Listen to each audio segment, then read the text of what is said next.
Admonition the 35th. Not all visitations will be welcome.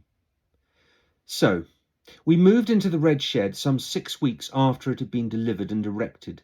A couple of days later, I took Mike to the ferry after we had officially transferred our goods and chattels from the cottage at the hotel.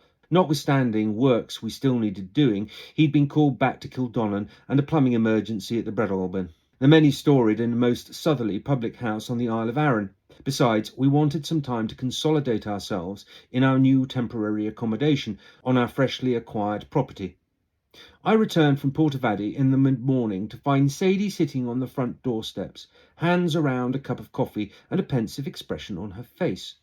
As I walked up, I asked, "Are you okay, love?" "Not sure," she replied. I sat down beside her and unpicked her hands from the lukewarm coffee cup and held them. She smiled and said, "I've just had a visitation." "Oh?" "Some bloke." She picked her coffee back up. "Oh?" My voice hardened. I could see she wasn't happy. "Oh, don't worry, he went. It was just that he stood there." She nodded at the turning from drive to the embrasure. "And he stared." "Stared?" "Yes, completely unabashed. Well, I was at the window when I saw him, barefoot, coffee in hand."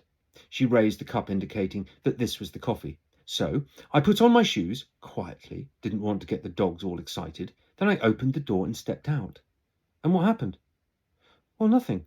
He just stared. As I say, completely unabashed. Must have been 20 seconds. Cold eyes. I could tell, even from that distance." She gestured to the point where this person was standing. "Really dark." She paused again. "So I decided to confront him. I called the dogs, and as I looked down to step from the shed, he must have turned, because when I looked up again, he was moving off. I followed, with the dogs trailing behind me. But when I got to the corner of the Lalandii and looked down the drive, well, there was no one." "No one?" "No, it was like as soon as he was out of my sight plane, he evaporated. He must have sprinted off and then ducked into the roadie by the monkey puzzle. We stood at the corner for a bit, with Nancy and Nellie doing their best impressions of the Hound of the Baskervilles, while I held on to their collars. I didn't want them following this man, but also I didn't want them to stop barking. Later, maybe 5 minutes or so, when we'd walked back up to the shed and dogs had quieted, I heard a car engine, as if someone was driving off at speed. You know how you can hear stuff down here from the drive head. I think he must have been parked up there. The dogs heard it too and started barking again. Bloody hell." I put my arm around Sadie. "And what did he look like?" "Oh, I don't know. Tall, pale, grey. He was wearing slacks and a crew neck jumper and a check shirt. Not much of a chin. Yes, and his eyes were watery but intense. As I said, cold." "Age?" "Well, difficult to say, but he's probably got 10 or 20 years on us." "Oh, it's just so weird. Who'd do that? Just stand there and not attempt to speak or communicate?" "No attempt at all." Sadie shook her head. "It was horrible. I didn't know what he wanted, and he just stood there, assessing us, the shed, a recce perhaps. Gave me the chills. Still does.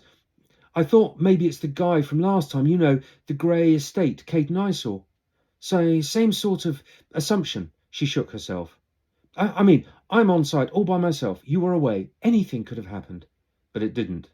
And the dogs. I was trying to be comforting. I thought being here would be okay. Safe. This is our place after all. And this visit, it undermines that." "Well, maybe that was his intention." "Well, it's worked."